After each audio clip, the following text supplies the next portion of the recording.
حكاية وعد هو لتوثيق هذه الرحلة. لما نوصل لتلك المحطة أبغى لما ألتفت وراء أعرف وش اللي صار.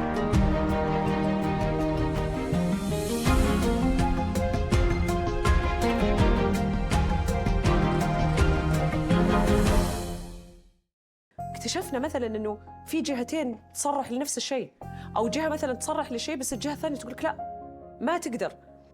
يعني ليش سلاح حدودنا لهم دور في هذه المدينه؟ هذا وسط المدينه، هذا المفروض يكون منتزه، المفروض يكون الشاطئ مكتمل.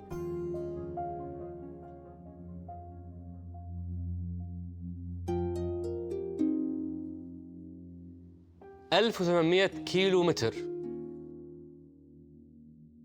هي طول سواحل المملكة على كنز ضخم ومذهل يدعى البحر الأحمر. من بين كل الدول المطلة على البحر الأحمر، السعودية هي صاحبة أكبر سواحل مطلة على تلك المنطقة المذهلة بالحياة البحرية المتنوعة ذات الشعب المرجانية الخلابة، واللي تحتضن قرابة 1000 جزيرة طبيعية غير ملموسة. والعجيب أن هذه الدولة صاحبة أكبر سواحل مطلة على البحر الأحمر تكاد تكون أقل المستفيدين من ثرواته وخيراته. يعني يا جماعة البحر الأحمر، أنا أحب البحر وأنا رجل البحر وأصحابي كلهم يعرفوا أني أحب البحر. كنا معطين ظهرنا للبحر. اسأل السعوديين وش يعرفوا على البحر، قلة منهم يعرفوا البحر الأحمر. كنا معطين ظهرنا للبحر الأحمر كله، ما بقول لك الخليج، البحر الأحمر كله معطينا. والأمير عقدنا ورش عمل في البحر الأحمر، جابنا الوزراء وعقدنا في صلب البحر الأحمر ورش عشان نعيش الثروة الحقيقية. كل هالممكنات حرام، غيرنا يملك عشر ممكناتنا وطايرين فيها طيرة. حنا يكون عندنا هالممكنات وهالثروة، هالمزيج السحري، معنا نسميه مزيج سحري للسياحة، الشمس والبحر والجزر والرمل والبيئة والشعب السعودي الكريم المضياف. ايش تبغى أحسن من كذا؟ سمو ولي العهد يعني يرى أنه دائما البحر الأحمر هذه يعني ثروة وطنية ما استثمرت، وفيها من الكنوز التي يعني لم يتم استغلالها على مدى يعني أعوام عديدة. ما أعرف اللي، بس لو أنت تفتح الآن في جوجل وتشوف هالمحمية الربانية 40 كيلو حاميها الله، جنة من الجنات، وكل جزيرة فيها لها يعني طابعها الخاص، بحيث أنك لما تعيش فيها يمكن هذه أحد أندر المواقع المكانية اللي ممكن تشوفها من ناحية الجمال والطبيعة المتميزة اللي فيها. البحر الأحمر من أفضل الأماكن اللي أنا شفتها الصراحة. يعني شفت أماكن كثيرة حول العالم بالنسبة للبيئة، الشعب المرجانية والبحر والذا، هذه من أفضل الأماكن الموجودة، ولسه الآن موجود قليل من اللي نعرفه، شيء قليل جدا من الموجود. جدة هي أكبر المدن السعودية على ساحل البحر الأحمر، لكن لما تبحث عن الواجهات البحرية المخصصة لسكان المدينة ستجدها محدودة جدا. هذا الوضع عبارة عن إرث متراكم من سنين وصعب تصحيحه في يوم وليلة. لذلك كانت تطلعات المسؤولين عن هذا الملف هي عملية تصحيح تدريجية تبدأ بمساحات صغيرة، لكن المفاجأة أن الطرف الآخر كان يحثهم على أخذ المزيد لصالح المواطن، حتى لو كان هذا على حساب أجهزة حكومية سيادية. يعني احنا عرضنا على سموه بتوجيه منه كيف نرى البحر، بس شرح ولم يكن تفصيل يعني ودراسات. بدأنا من خليج الملك سلمان أقصى الشمال إلى بحيرات، إلى الكورنيش الأوسط، وطبعا مع الاستفسار عن المسافات وعن ما هو مخول، ما هو مفتوح للمواطنين. وكان من ضمن الخريطة كذا على استحياء حاطين خط كذا قدام قصر السلام، نبغى نسوي شوية منتزه. شاف سمو الأمير المنتزه هذا كذا، قال ليش هذا؟ قلت له هذا نبغى يعني عشان المياه تجي صريحة، يبغى يكون الانحناءات مستمرة، فنبغى نعدل المنطقة هذه وحيطلع لنا شوية أرض زايدة، إذا تسمحوا لنا نسووها حديقة. قال لا بالعكس، خذ أكثر، زيد المساحة هذه من الحديقة اللي قدام السلام، وسوي شيء اسمه منتزه السلام. أول مفاجأة، يعني العادة كان يقولون لنا لا تأخذوا شيء من البحر، خلوا المنطقة هذه زي ما هي. الآن نأخذ ونسوي، وهذا اتجاه الآن. فأخذنا الأرض هذه أضفناها إلى مشاريع الواجهة البحرية للأمانة، واتجهنا تحت جنوب، وصلنا عند موقع سلاح الحدود، نطينا عنه، قلنا هذا سلاح الحدود. طبعا كان حيغمى عليه، قال لي ليش سلاح الحدود هنا؟ لهم دور في هذه المدينة، هذا وسط المدينة، هذا المفروض يكون منتزه، المفروض يكون الشاطئ مكتمل. قلت له لا، هذا مقطوع طال عمرك من نواحي أمنية. قال يعني ايش نواحي أمنية؟ هذه الأرض تضاف للواجهة البحرية. يعني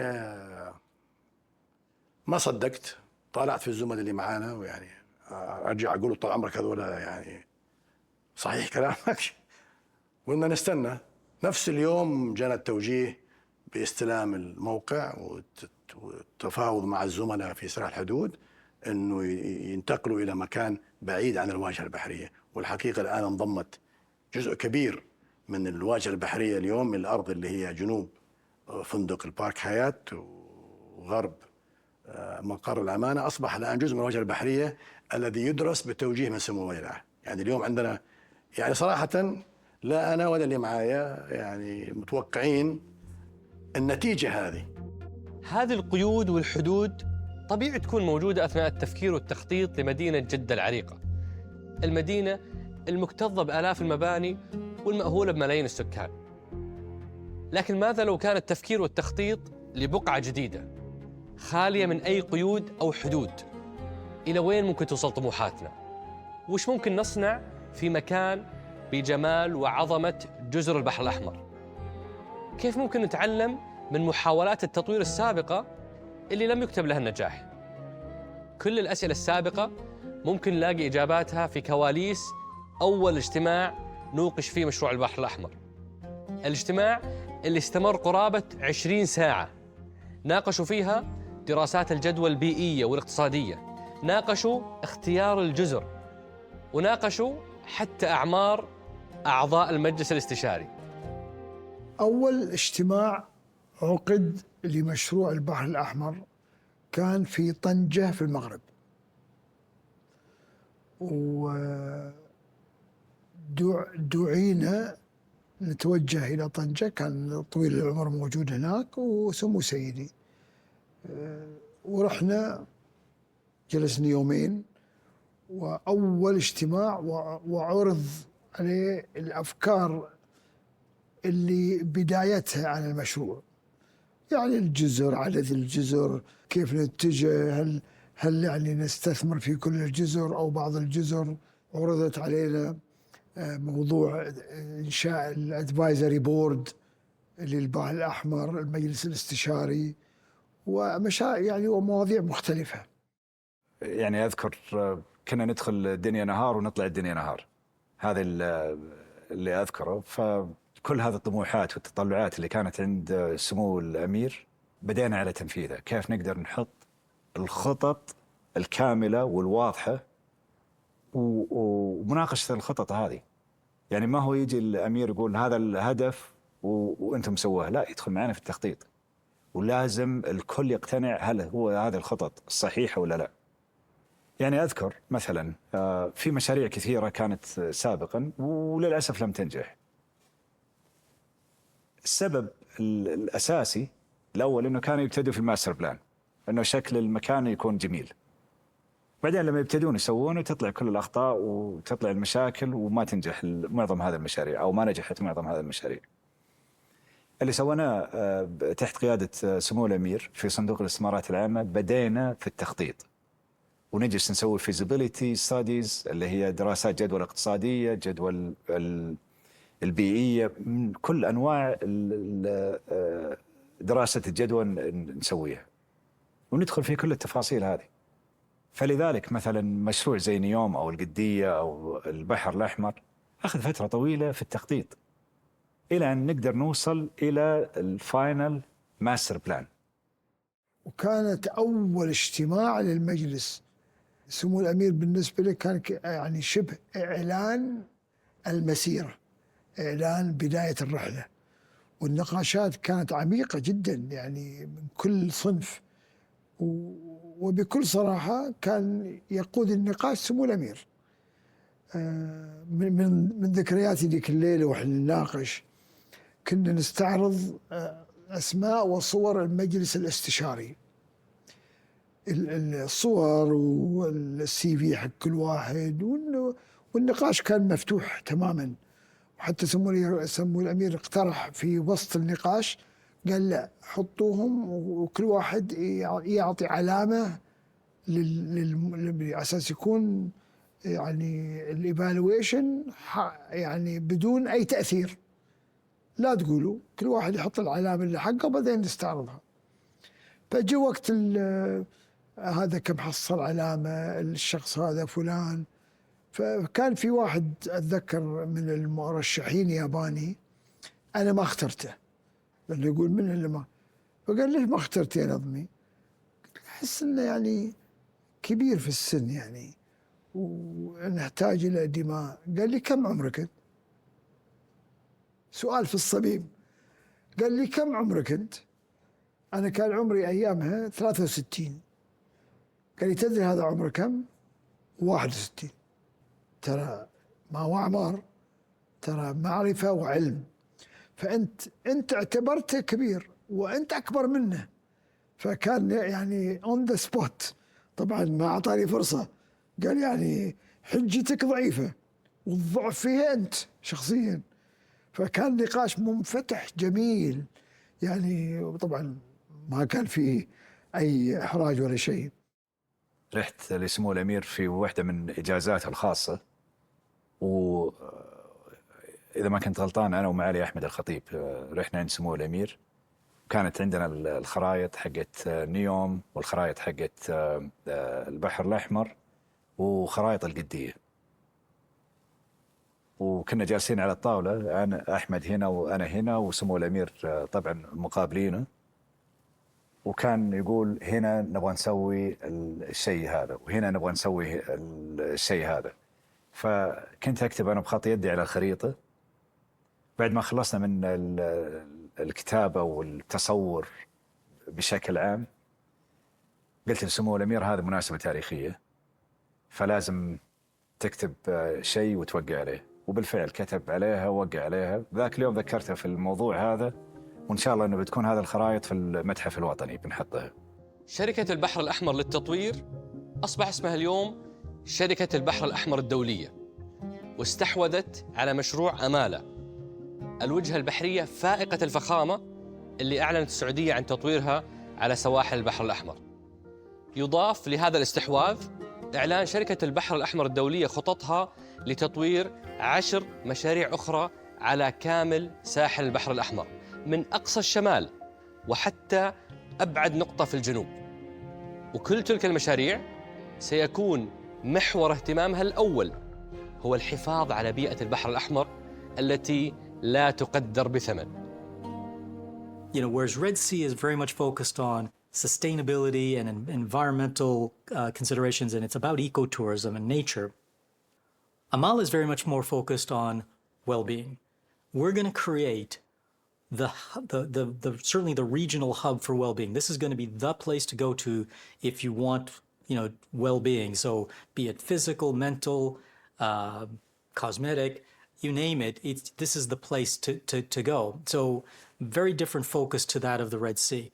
And again, both projects pre-COVID were already in these places. Post-COVID, the positioning and the focus of both projects becomes even more relevant. So from an Amala perspective, well-being is becoming increasingly important to the traveling population, to the world. And why? Because at the end of the day, COVID doesn't differentiate between socioeconomics. You can be very wealthy and still contract and die from COVID.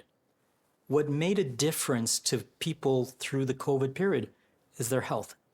The healthier they were, the more likely they were to overcome COVID should they be unfortunate enough to contract it. And I think today, and that's a clear trend, that is going to become an even more important focus for people when they travel. And back to the Red Sea is about the environment and nature. And again, COVID gave us pause to reflect on what's important in life. And I think people are going to take more responsible choices and want to go to places that are actually doing positive things for the environment. إلى منتصف 2020 كانت سفن الكروز تعبر أمام سواحلنا الطويلة دون أي منفعة اقتصادية أو سياحية للسعودية. 30 مليون سائح يستخدمون الكروز سنوياً، ولم تكن شواطئ السعودية ومدنها الساحلية جزء من مساراتهم. لكن كل ذلك تغير منذ عام 2020. إيش اللي صار؟ وقتها سموه قال حنفعل الكروز، فإحنا طبعاً يعني بدينا نشتغل على الكروز وقدرنا يعني نسرع الإجراءات على أساس أن نزلت فيها تسهيلات كثيرة على أساس نقدر نفعلها في خلال 30 يوم. لكن كان فيها مشاكل أكثر بكثير، يعني هيئة نقل من هنا، خفر السواحل من هنا، جمارك من هنا، وزارة البيئة من هنا، وزارة الرياضة بتصاريح بعض الرياضات المائية من هنا. يعني شيء معقد جدا جدا جدا. فسموه وجه في لحظتها وفي وقتها أنه مو بس أن نعمل اللي لازم نسويه عشان الكروز في هذاك الصيف، أنه كمان نشتغل على دراسة وش هي هذه المشاكل، وين الفجوات الموجودة، وين التضارب اللي موجود، وين يعني لما أنت عندك ترى اكتشفنا على فكرة في الدراسات اللي سويناها اشتغلت عليها الداخلية واشتغلنا عليها إحنا وزارة الرياضة وهيئة النقل، كلنا عملنا عليها. اكتشفنا مثلا أنه في جهتين تصرح لنفس الشيء، أو جهة مثلا تصرح لشيء بس الجهة الثانية تقول لك لا ما تقدر. يعني مثلا زي بعض الرياضات المائية، الاتحادات المعنية تقول لك تقدر تسبح هنا، بس خفر السواحل يقول لك لا ما تقدر تسبح هنا. فيعني في مشاكل أكبر بكثير، في حوكمة معقدة فيه.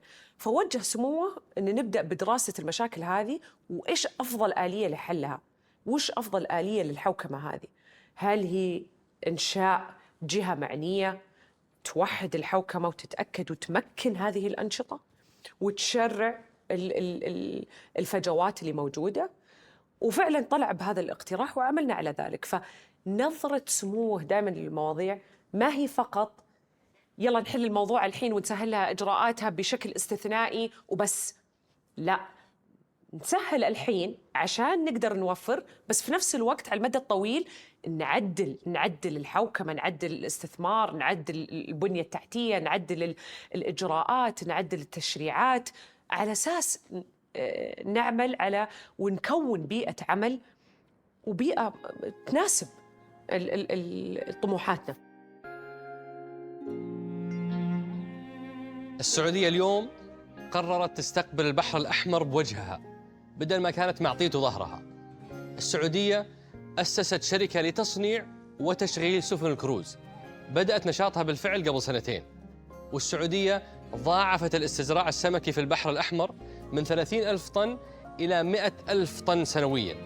والسعودية أطلقت عدة وجهات بحرية مميزة في البحر الأحمر، يمكن من أبرزها مشروع البحر الأحمر وأمالة وسندالة، يكتمل أحدها في وقت مشاهدتك لهالحلقة، وتعتمد جميعها على الطاقة المتجددة بنسبة 100%، وتلتزم بصفر انبعاثات كربونية، لأن البحر الأحمر نعمة عظيمة وكل مكاسبنا ومصالحنا تتحقق بالحفاظ عليه.